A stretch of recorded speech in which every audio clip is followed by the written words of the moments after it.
Can everybody hear me? Just type in the chat, let me know.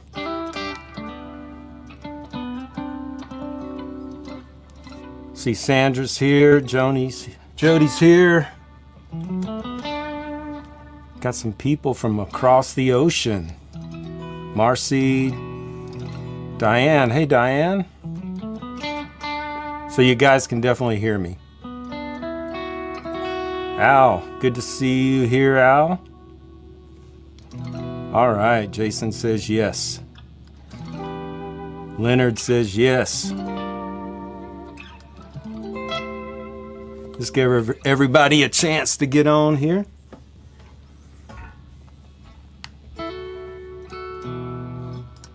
Hey, Dan. Thank you on the guitar compliments. Actually, today I have, check this out, I got 2 camera angles. So you can see what I'm going to do on guitar. We're high tech. And if anything goes down, it's like a whole new setup for me. So if anything goes down, don't go away, I'll be back. I might have to change out a battery or something. JC, thank you on the guitar tone. It's all smoke and mirrors. Smoky sounds, PRS factory. Oh wow, Sandra, I didn't know that. I would love to tour the PRS factory. They know me because when I got this guitar, it's a David Grisham model. It was having some tuning issues, and they are known for guitars that stay in tune. So I actually sent it back to the factory like 3 times, and they were great. I mean, each time they did exactly what I asked. And anyway, I don't want to turn this into a PRS seminar, but great company. I want to do something a little different for you guys today. I was thinking, you know, a lot of times when you're learning stuff about songwriting and about melody, there's a lot of techniques being taught and stuff. And in a lot of ways, that approach is very counterintuitive to, I mean, it's good to have techniques and tools. That's great. But when you sit down to write, especially if you're sitting down in a situation, say, you know, for instance, when I got asked to climb on a tour bus and write with Darius Rucker, there's not a lot of time to think, and you know, I've just learned in those situations some things, and I want to talk to you guys about that. Like, how do you mentally approach writing in a way that you never get stuck, you never have writer's block, you always have something to write about, you don't fall into that same old rut of playing the same chords every time you sit down. And there's ways as pro writers, you know, when I got the chance to write with some of my first great co-writes, I mean, with writers that were Hall of Fame writers and those people, I started noticing some things about how they approach writing. And that's kind of the thing that nobody really talks about. And I wanted to kind of cover today with you because I think it's really important. And I think the way that a lot of those pros approached writing taught me a lot and enabled me to not fall into those traps of getting stuck and, you know, where do I go in the second verse? I didn't have that problem because of the way I approached writing. The other thing I want to ask from you guys is hit me up with questions in the chat as we're doing this today, because I like conversations. My whole career has been based on co-writing. So think of this as you're co-writing this class with me today. And I'm going to have a subject that I talk about, but when you have questions, don't hesitate. I'm going to keep up with the chat. We'll talk about them.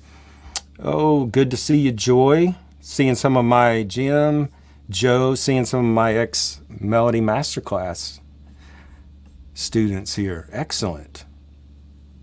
All right, 86 people on. Let's get going. So my premise for today, I want to talk about great art, or great songs in the case of what we are doing here. Great songs need inspiration, but they also need direction. I think inspiration without direction is going to get you nowhere. And so I think in order to create great songs, you got to have both.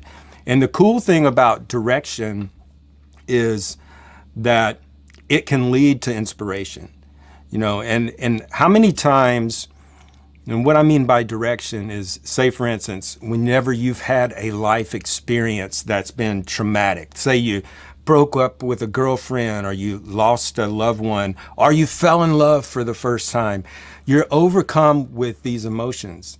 And not only are you overcome with the emotions, but there's direction to it. I got my heart broke, you left, you treated me wrong, whatever it is.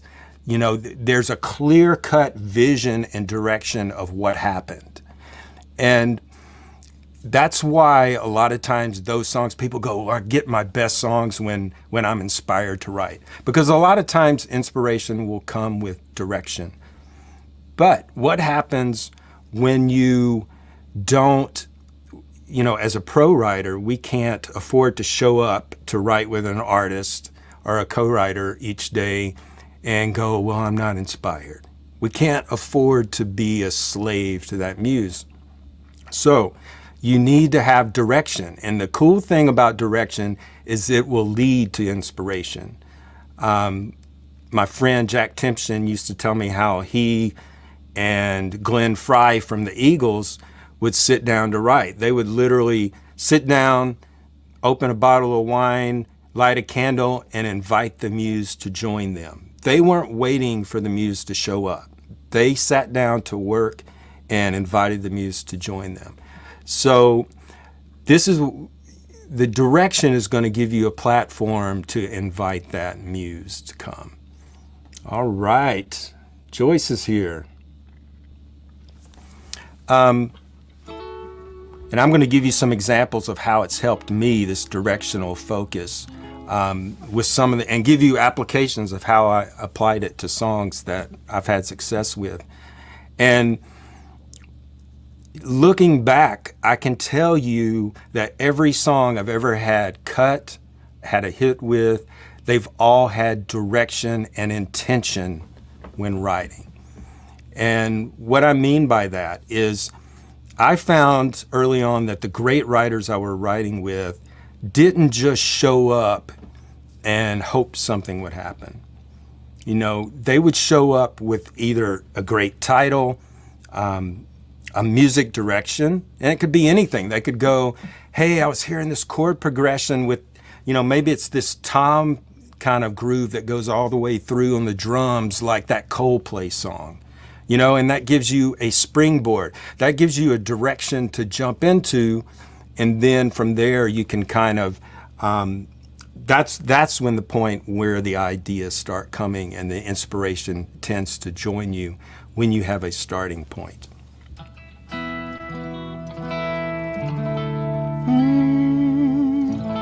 Good to see so many people in the chat. So, having this approach is going to help you get out of your ruts. If you've been used to playing the same chords all the time, it's going to help you not sound dated. I know that a lot of us, as we move up in years, we have this tendency to want to play songs that sound like what we grew up on, and this will totally blow that out of the water. I couldn't have a career as a writer if I relied on the music I grew up on. So this approach is going to help that. It's going to help you with your target writing. Those of you that are in the Edge group with SongTown, and you've got to, this month there's 3 artists looking for a song, and you've got to write towards that. Well, this is going to help you. Okay, I'm getting more comments about my guitar playing, Jim, than my speaking. Thank you, though. I love that. So how can I show you this in action? So the first time I wrote with Darius Rucker, my publisher set me up to get on a tour bus to write with him. And I was pretty much a nobody. I had had one hit. Not that I'm a somebody now. I like to think we're all somebodies, but nobody, Darius Rucker had never heard of me. And so I show up on a tour bus, I climb on and sit down to write with him. And my publisher never told me that. He said I was writing with Hootie and the Blowfish. So I had these ideas that I had gotten together for a rock project. So I sit down to write with Darius, and Darius tells me, hey, what country ideas do you have for me? He goes, I'm going to do a new solo album. It's going to be country songs. So I didn't have anything. So for me to walk in without an intention, well, I mean, I had stuff, but it was wrong. It was not what he was looking for. So I'm a big believer in finding the song in the room. So I looked at him and I go, damn, I don't even have, he's like, what do you have for me? And I just go, you know what? I don't even feel like writing today, which is not what you say to a superstar, but it was how I felt, and I should be true to that. So I told him I wasn't feeling like writing. He said, why not? And I said, well, I broke up with my girlfriend the night before and I was second guessing myself. And he looked at me and he's like, we all do that. And I was like, wow, really? And he was like, yeah. And he goes, I sometimes think about people from the past. And I was like, really? He goes, yeah. He said, don't think I don't. And instantly these don't think I don't, these bells went off in my head. So I wrote that down on my iPad. And the next morning I got up and this chorus kind of fell out. And it was because I had that intention of, wow, that's a great thing that he said to me. So I had this chorus idea. Don't think I don't think about it. Don't think I don't have regrets. Don't think it don't get to me. Between the work and the hurt and the whiskey, don't think I don't wonder about. Could've been, should've been all worked out.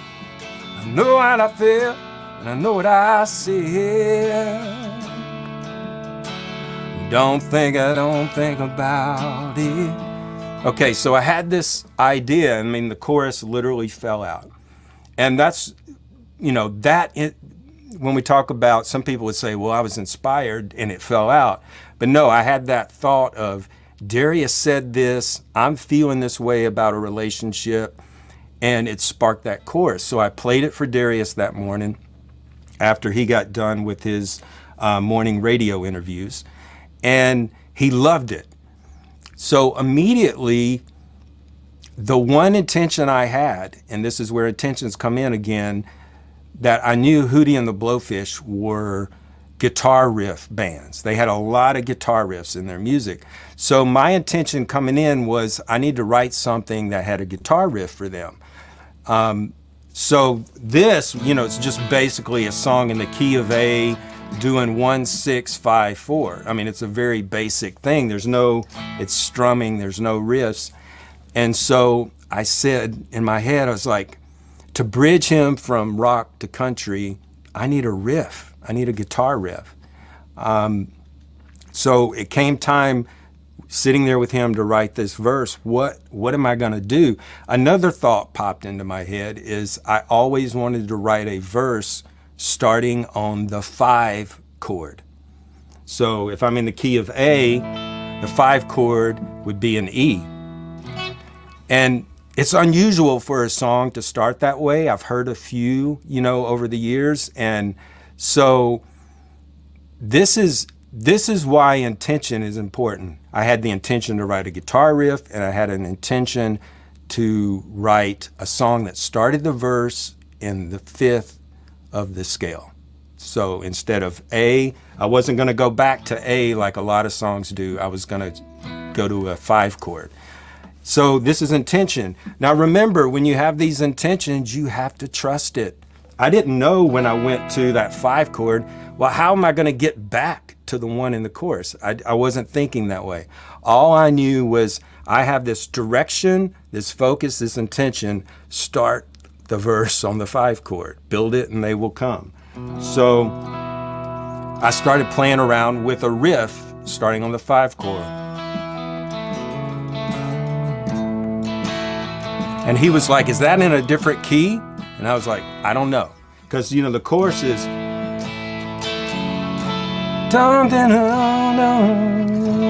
the verse. We make choices, we gotta live with them. Heard you found a real good man and you married him. I wonder if sometimes I cross your mind. And well, okay, and here I'm going, how in the heck? That sounds like a whole different key. How am I gonna get back to this? Don't think I don't think about it. So I'm fiddling around, I'm hitting chords, you know, I'm in front of writing with a star, and I'm like, where do I go? And I hit an A. No, not. And I liked it. So that's how, I love how that goes from, it's this descending line. Don't think I don't think about it, into the chorus. So at the end of the day, we have a verse that starts on the 5. It's interesting, it's unique. Then to get me back, I have to go to a 2 chord, which is kind of unusual because it's a 2 sus to a 2 major, to a 4, 5, to the 1 of the chorus. Then after you've been playing, you know, in the regular key for the chorus, when you start the second verse, it's interesting again because I go back to the riff and the 5. So here's the premise. Yes, I love starting by writing the song in the room, seeing if something comes out of conversation, but at the same time, you can either start with intention. You know, I could have gone in there and said, hey, I got this guitar riff, let's write a song around this. I could have done that, but for me, I like starting with the song in the room. Darius said something, we both related to a part of his life, to a part of my life, and then the intention comes in. I wrote the chorus, I showed it to him, I decided I always intended to write a verse starting on the 5 chord. Don't worry where that's going to take you. I don't know how to make that work. I've never written a song starting the verse on the 5 chord, but you got to trust what you're thinking. So I intended to do that, and then at that point I intended to figure out a guitar riff. And that to me was the reason they chose that song to launch his career as a country artist, because it bridged the guitar riff thing that Hootie and the Blowfish did with the, you know, his new thing as a country artist. Okay, guys, you got any questions so far? Thank you, Stacy. Yes, this is a badass guitar. I did not make it. I just play it, but thank you for the compliment. So PDX Songs wants to know, how long did that process take? Okay, so Darius and I had a conversation, probably took 5 minutes. And then the next morning I woke up, I had written down the title, and the next morning I woke up and I banged that out. Probably took me 20 minutes to bang out. I mean, it came pretty fast. And then I would say writing the verses, when I played it for Darius, you know, he liked the chorus. Writing the verses probably took an hour.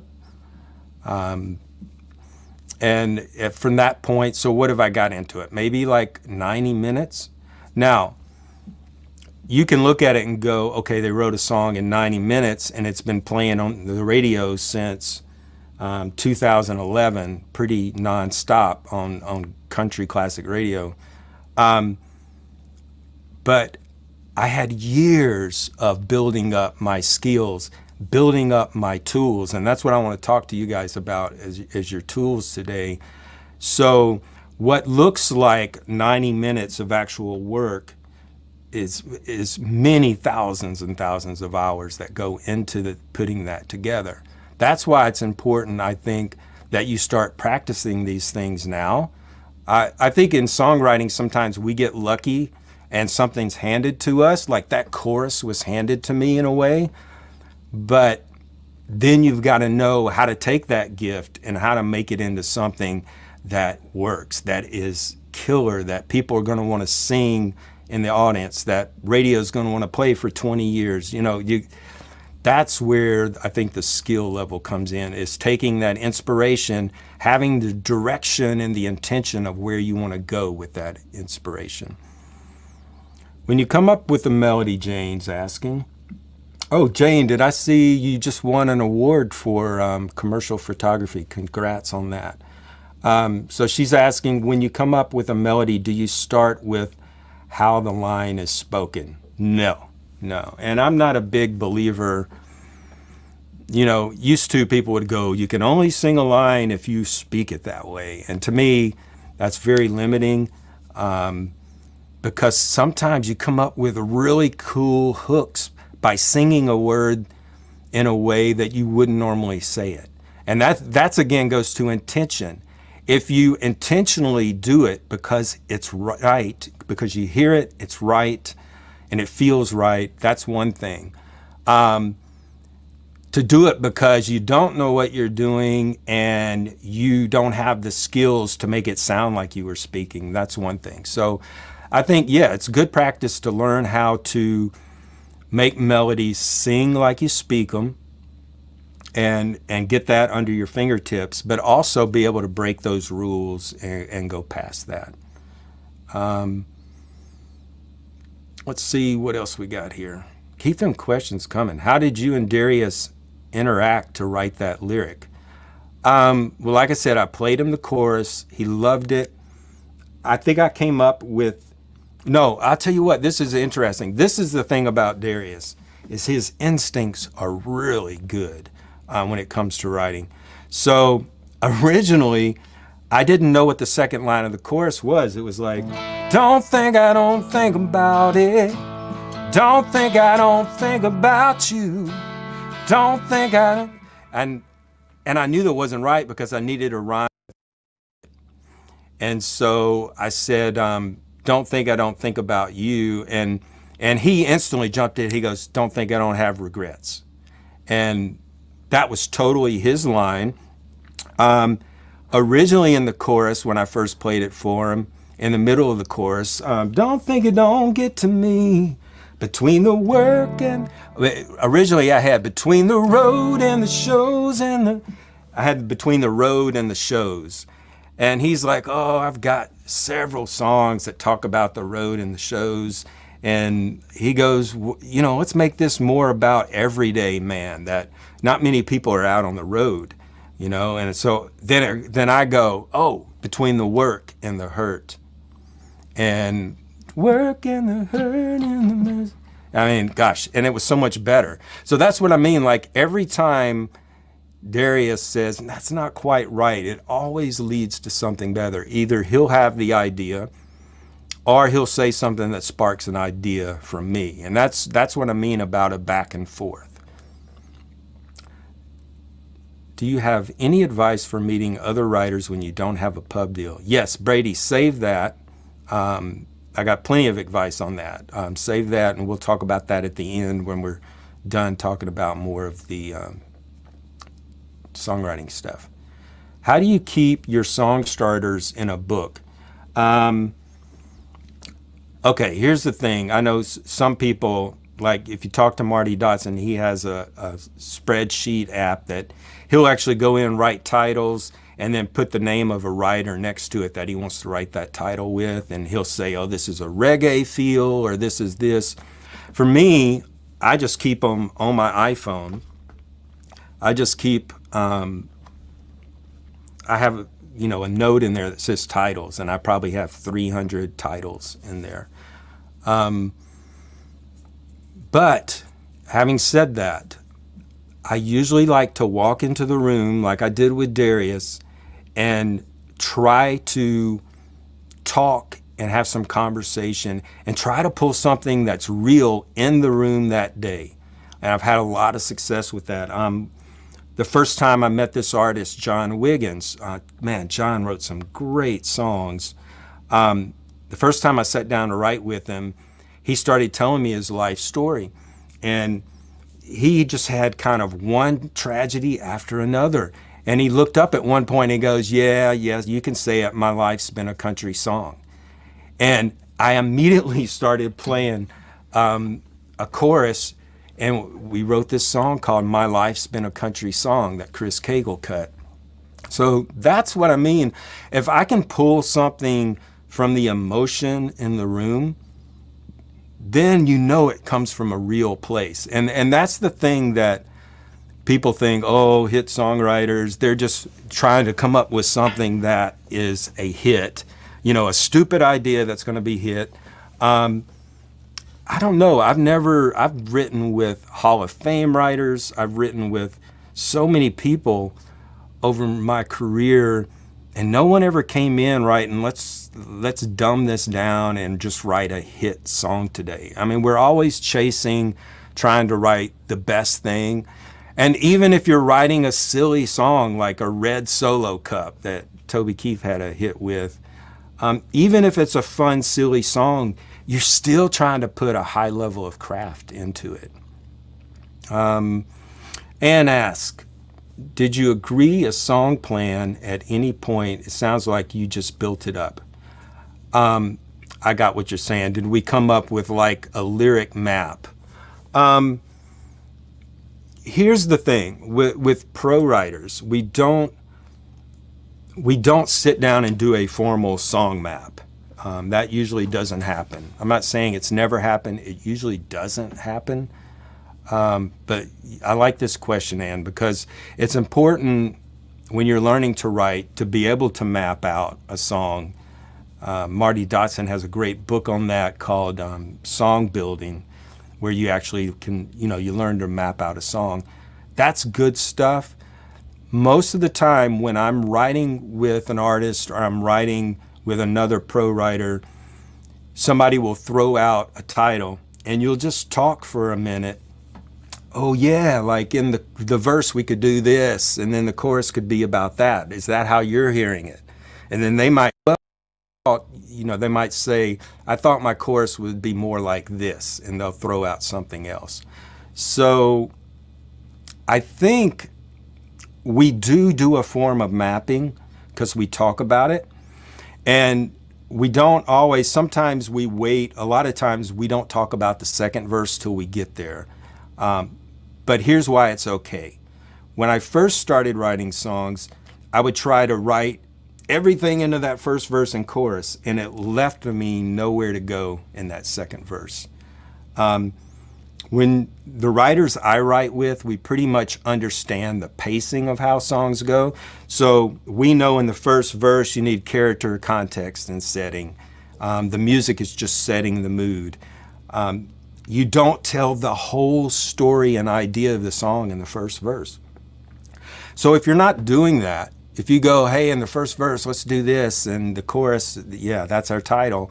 Then when you get to the second verse, you've got options, and you get to the second verse and somebody in the room will start mapping out the second verse going, what if we do this? Or what if we do that? So I think it's a little bit more on the fly, but we can do that because we understand the pacing of a song. Steve said, do you write a chorus first? Does that make it easier? I have songs where I started with the verse first, songs I started with the chorus. I have songs I started with a melody. I knew like a verse kind of melody thing. So here's how I look at it. Songs can come to you in all kinds of ways. They can be a verse melody. They can be a title. They can be a lyric line that you're not sure where it goes, but you really love it. It can be a chords that you really like, a cool chord progression. So I call those song starts. And then it's our job to be a schooled enough songwriter to be able to take a song start, a song idea, that little seed, no matter where it is, and grow that into a whole song. So titles, often I'll start, if somebody in the room says, here's a title. If I'm hearing that title in a chorus, I might go ahead and start singing that if I've got an idea right away. I know my first #1 tune was here. Well, here's another example of intention. I was writing with Shane Miner, Sonny Lemire. I'm not in the right tuning for this, but I'll do it. I was writing with Shane Miner and Sonny Lemire, and we were talking about the Red Hot Chili Peppers. This was many years ago when they were popular, and they had that song, "Give It Away, Give It Away, Give It Away Now." And we were like, and we you know, I had a drum loop going in the back on my computer, and it was, let's do something fun. And so we just started kind of rapping, "Going out of my mind these days." And then I was like, hey, that's kind of cool. I mean, we literally fell out laughing, but we had this intention of let's do something like this, you know? Our song did not come out anything like the Red Hot Chili Peppers, but it's that intention, the direction, the focus that got something started. And he's going, go, let me see what key I'm in. "Going out of my mind these days." And I started playing chords. "Like I'm walking around in a haze. I can't think straight. I can't concentrate. I need a shade. I go to work," and it all started with that da-da-da-da-da, Red Hot Chili Peppers kind of vibe to it. And then we develop it into a whole song. What a beautiful mess I'm in, spending all my time with you. And for us, it was just, we were having fun, and we go, let's do something like this. And so that's what I mean. I had never done a song where I'm rapping like the Red Hot Chili Peppers in a writing session, never. I never wrote a song that I started with the fifth in a verse. But my point is, if you want to stay fresh, if you want to stay current, if you don't want to fall into those ruts, if you want to, you know, not get writer's block, it's good advice, and this is what 99% of the pro writers I write with, it's great advice to come in with some kind of intention to write that day. I want to write something, you know, pretend you're Bruno Mars. You know, his first album doesn't sound anything like his, you know, Uptown Funk album. But he went into that album going, I want to write 70s and 80s funk. This is what I want to do. He had that intention. And all the inspiration now has a platform to take off. It has a framework to exist in. The Beatles, when they're writing Norwegian Wood, they wanted to write something like Bob Dylan. When they wrote Back in the USSR, they wanted something that sounded like the Beach Boys. Every great artist needs that direction, and they need that jumping off point. You're not going to end up sounding or copying, hopefully, if you do it right. You're not going to sound or copy the thing that starting point. You know, you're going to take it somewhere different. Okay, let's see what you got in the questions here, guys. Yes, hope that clears it up, and about the song map. And like I said, it's important in the beginning that you master how to map out a song. Once you get that skill down, it's not something that I would bog other people down in a co-write. I would artfully just say, hey, what if our first verse is about this, and then the chorus can be the big idea, this, and you kind of sneak that song map in that way. And it's more just about conversation. Let's see here. Do you have any advice on writing melodies quicker? Yes. Don't think about it, basically. I have an exercise I teach in my melody masterclass called talk singing. And it's something I learned off of a Hall of Fame writer right when I first got my first publishing deal. Something in the room, if somebody says something, like if Darius Rucker said to me, I'm trying to think, oh, here's another thing. I was, after Don't Think I Don't Think About It was a hit for Darius, we're back on his bus writing for his next album. And normally I would get up in the morning and I would write, try to come up with ideas to present him. But his son was on that trip, and his son was like 9 or 10, and Jack was running around the bus, playing. I couldn't think of anything. It was no quiet time. It was just Jack playing video games. So Darius comes on the bus to write, and he goes, "You got anything?" And I go, "I got nothing. I got nothing." Which again is not something you say to a superstar, but it was the truth. And then immediately, it's not the right key. Immediately I said that, and I go, "Oh gosh, I got nothing. No magic words to stop your leaving." And I literally threw out half a chorus. And it's because I do this exercise where when someone says something, I throw out a melody without thinking. And so I have shortened that distance between thought, lyric thought, and musical emotion. And the shorter you can get that distance, and it just comes by practice, the shorter you make that distance, I think the more heartfelt the melodies come out, the more original they come out. And so what I do is I could be driving a car, somebody says something on the radio, in my head I'm turning it into a melody.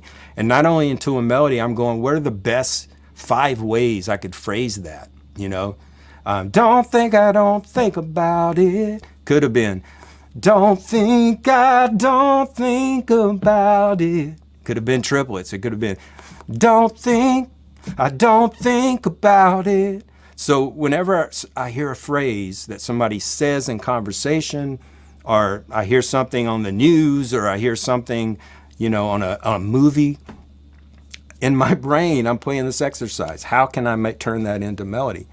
So once again, I get back to what I said earlier about practice. If you practice that, then there is no, showing up and spending hours and hours and hours writing. I think that the better you get at it, then it just happens quickly. Now, it doesn't mean every time I throw out a melody, it works, but I will say a lot of the times it does when I'm co-writing. But when it doesn't, then I just change it, and I've got the skills to do it because I have practiced what are the 5 ways I could sing this title. And I've put in that time. Let's see here. Thanks, Todd. You said you read my Mastering Melody writing book. Thank you. Could you give an example of a song? Let's see, Christopher. Could you give an example of a song that started with a chord progression or a riff and explains how you got the lyrics?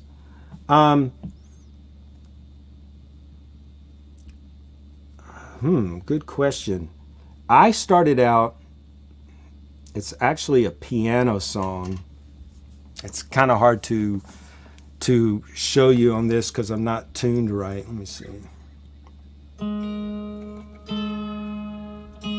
lot of times I write in dadgad.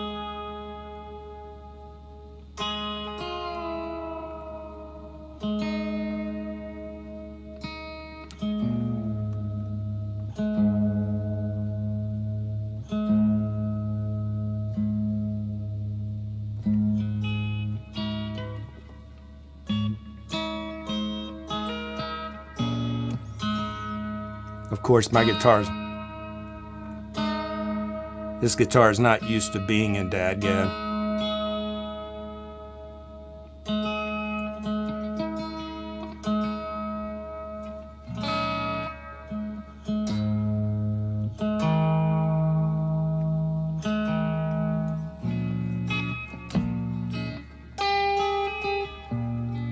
I had this idea for this melody that was like, and I did it on piano at the time, so it was like, see, da da da da, da da da da. Sorry guys, I'm really trying to, I go by sound, and if a guitar's not in tune, I can't even hear the melody. Da da da da, da da da. Da da da da da da da da. So I had this kind of melody that I did on piano, and I'd been playing it for probably 3 or 4 days, because I just love the way that dissonance, you know. Da da da da da da da da da da. Da, da, da, da. Starting on a 2 minor chord, which is a different thing. I apologize for this guitar does not want to go in dadgad. But anyway, I had that melody going. And just close your eyes, of course, and reach for the moment before it slips by. Here is your second chance. Take it and fly. Okay, so I had this melody, and I'm playing it, and I'm watching this TV show about these sisters, and they said something about a second chance. So I go, that kind of would be a neat thing to write a song about. So I had this melody in the verse. Da, da, da, da. Da, da, da, da. So I started thinking about that moment when you fall for someone when you thought it would never happen again. And that's, to me, is what a great song is. It's about this, unless it's a story song, it should be about one moment in time. So I try to put myself in that moment. What is happening in this moment? And so the first words I came up with were actually the verse in this. I had a title idea, but I wanted to write about a second chance. So I go, what do you do when love comes along and offers your heart a chance to move on? So it kind of spurred that, like, whoa, what do I do here? You know, love is here. What do I do? It's giving my heart a chance to move on. So I think that might kind of be an example of where I took a melody that I had for the verse, and I kind of started at that point with, but there again, I knew where I wanted to get to. And I think that's kind of important a lot of times. You know, some writers approach it different. Some writers like, let's figure it out each step of the way, and I have done that. I just know for me, usually seeing where I'm going enables me to get there more consistently. Great question, Christopher. Let's see, Troy. If you find yourself stuck on a song and feel like you're pushing or forcing it, will you shift gears and move towards another song and then return? Sometimes, honestly, most of the time, if I'm that happens a lot if you're writing with yourself, a lot more than if you're co-writing.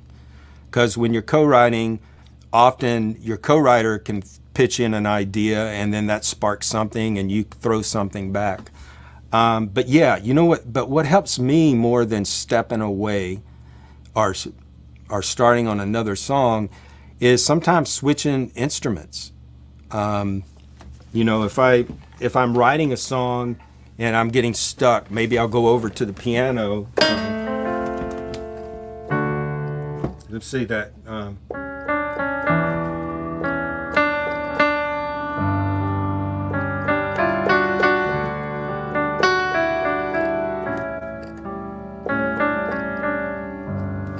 You know, and I'll go, oh, okay, that took me in a new direction that I wouldn't hear if I was playing that on my guitar.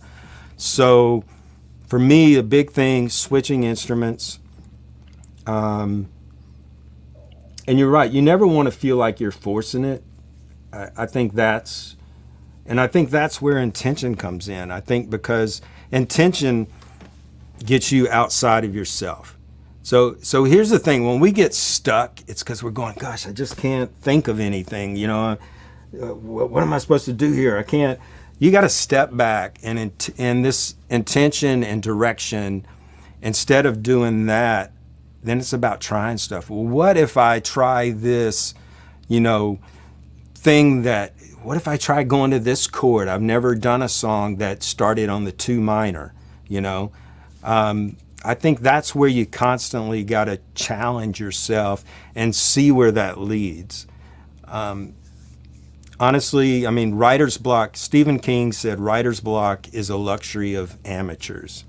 And I don't say that to be mean or egotistical or anything like that. It's just, I can't afford to show up to a writing session and have writer's block. So the way that I learned from Hall of Fame writers that I wrote with, and, you know, I say early on in my career, I was in my mid-30s by this time. Like, it took me a long time to get in the room with great writers. I didn't have my first hit till I was 40. So I learned the hard way. Like, it was, and one of the things I learned is this intentional writing where, you know, you're outside of yourself. You know, if you try writing a new chord progression today because you like the chord progression on a song that you heard yesterday, then you're not going to go to the same chords that you always go to. You're not going to be sitting there going, oh, what chord should I do? You know, because you're trying something new. And then that will open doors to somewhere else. And even if you don't stay on those original chords, it gives you a starting place. Does that make sense? Thank you, Dan. Dan says, great tips. Michael, yes, shorten that distance between lyrical thought, between words and melodic emotion. And that's what I always try to do. I try to turn words into musical emotion. And that I feel like happens more instinctual the quicker you can make that. Hugh Presswood told me about the importance of listening to your own murmurings. Yes. In fact, the first time I wrote with Craig Wiseman, he was over there just mumbling and murmuring, and I'm like, what is he doing? But that was his process, you know. He was trying out ideas quietly before he threw them out in the room, listening to his murmurings, getting quiet. Endless Sky, what are the elements that contribute to emotion? How do you make your songs more emotional? Okay, well, I teach a whole masterclass in this because there's so many elements that go into making a song go from point A to point B, all the way, you know, to building an emotion. Part of it is a lot of writers make their melody verses way too big. And so then when they get to their emotional chorus, there's nowhere to go.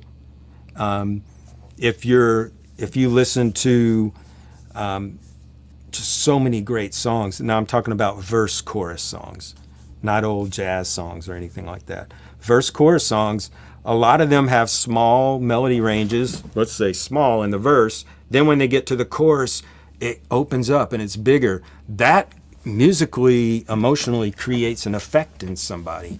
So that's one way you can do it. There's all kinds of things on SongTown. I did a course a few months ago. It's in the lesson library on contrast, melodic contrast. There's so many things with melodic contrast that can destroy a melody and take the emotion out of it. Things I talk a lot about, like starting every line of your verse on the downbeat. Then when you get to the chorus, you start every line of the chorus on the downbeat. You know, the first beat of the bar. Things like that. Things like starting every line on the same note. You know, so it's contrast creates things that make people engaged and interested in hearing more. So that's the first step, creating something engaging and then pacing your song where you take them on this emotional journey. So that's my 3-minute synopsis of how you create an emotional melody. And you notice I haven't said anything about, well, you do your 5 chord here, and, you know, chord progressions to me set a mood. You know, they set the flavor, the mood of the song. The melody is king. The melody is what literally makes somebody's heart jump. And in combination with chords, yes.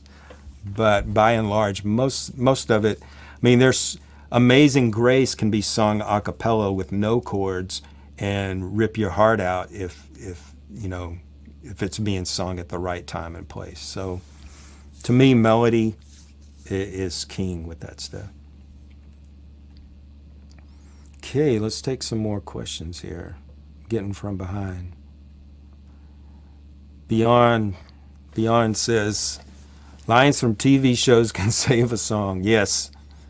In fact, my first number one, Beautiful Mess, it was a title that I had heard in 3 different movies. Like that phrase had been spoken in 3 different movies, and I happened to be the first one to write a song using it, So you got to be careful if it's a popular movie, like somebody took the line, you had me from hello, and I bet 500 songwriters wrote that song right after they watched that movie, but Kenny Chesney had a hit with it because he had the platform to put it out quickly.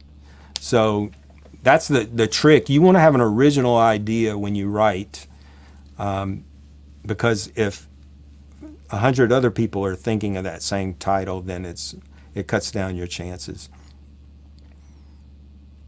Neil says, when inspiration leaves you, Neil Young, you don't push it. That works for him because he's an artist, Jackson.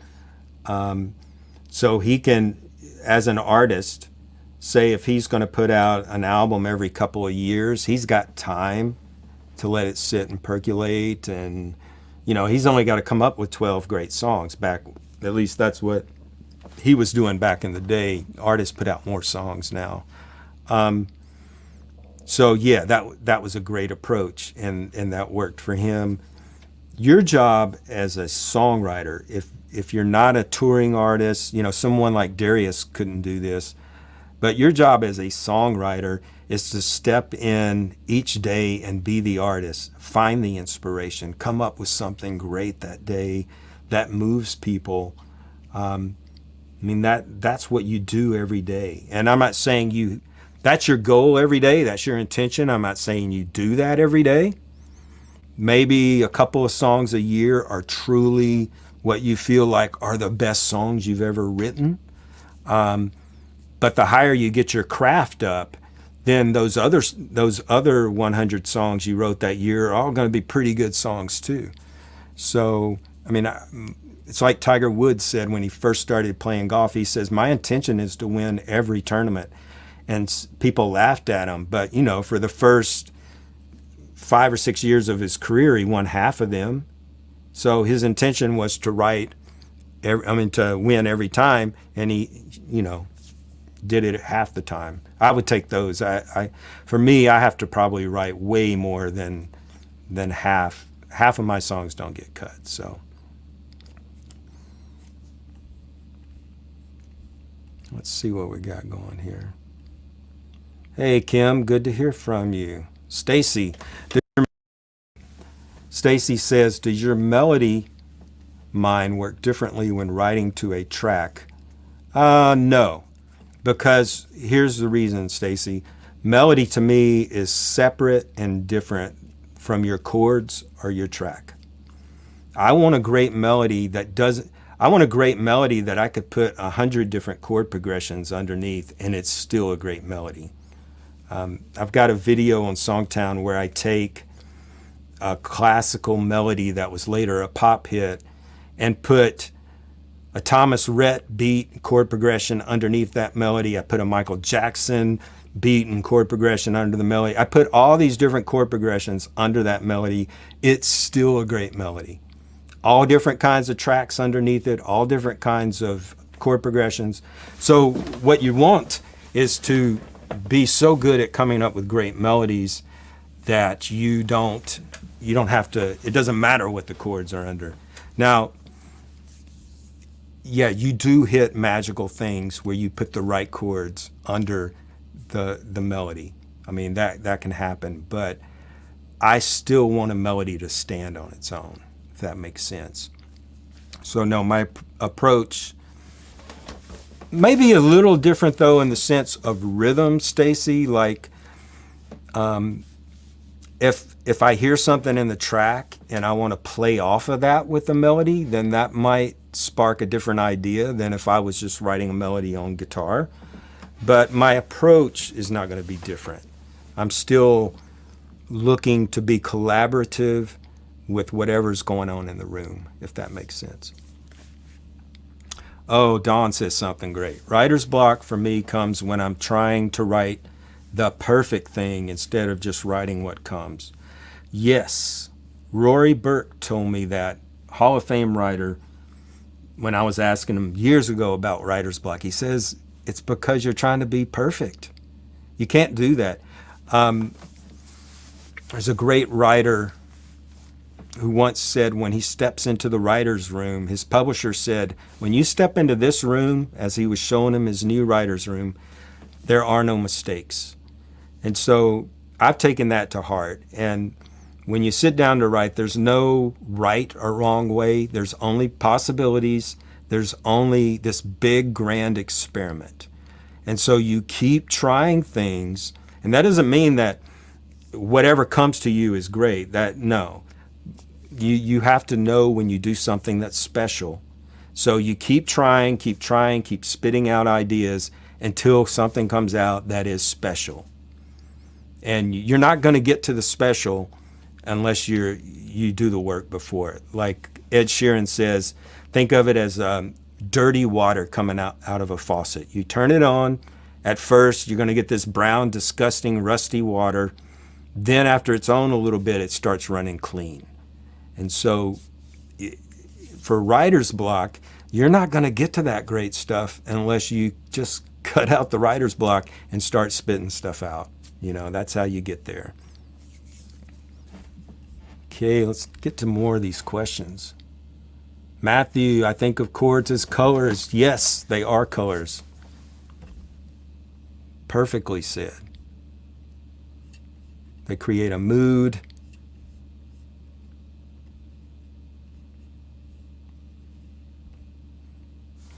When you have a title idea, how do you go about setting a chord progression? Sometimes I start with a chord progression, but here's the thing. Whenever I have a title idea, it makes me feel a mood. And go back to what I said before, chords create a mood.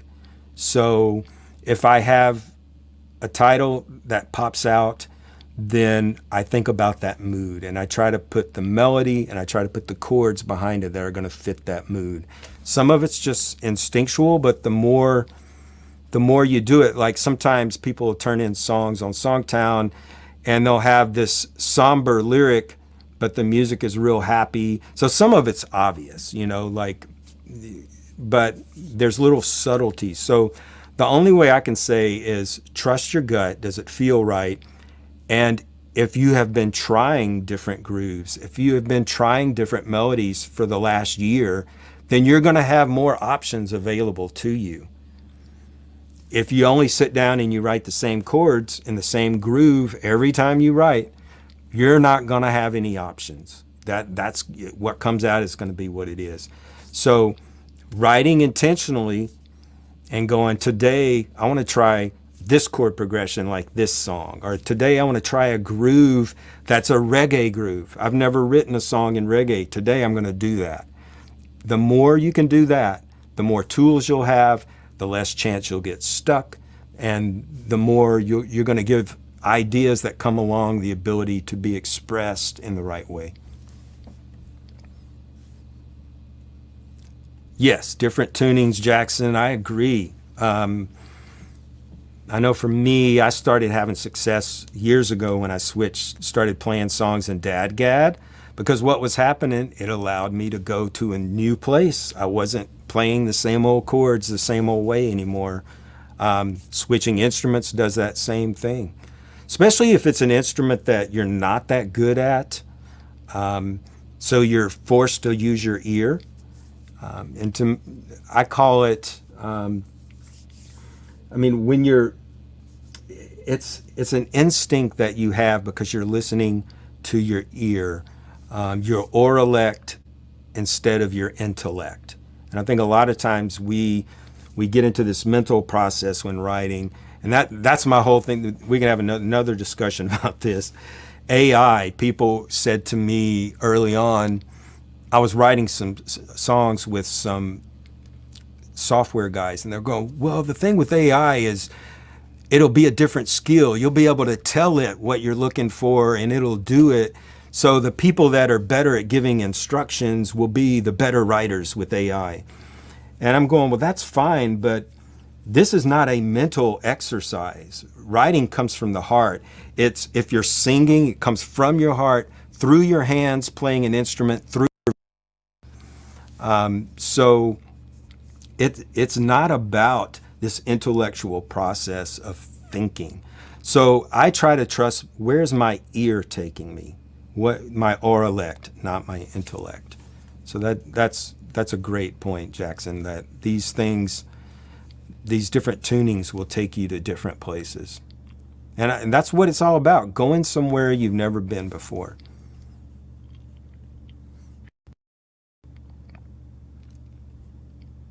Okay, y'all. I'm unfortunately going to have to close this down. This has been great. I'm going to do more of these. I really enjoy this because you guys have so many questions and I want to get to them. So let's just plan. We'll do this another time. And the only reason is I got a new setup and one of my batteries has been blinking off. So I need to, otherwise my battery's going to shut me down. I love it. I love talking songwriting. It's one of my favorite things on the planet. So we will see you soon. Take care. Write some hits. And if you don't want to write a hit, that's great. Just write your best. You know, these techniques will help you write better and better and better songs. Okay, y'all. We'll see you soon. Cheers. See you on SongTown.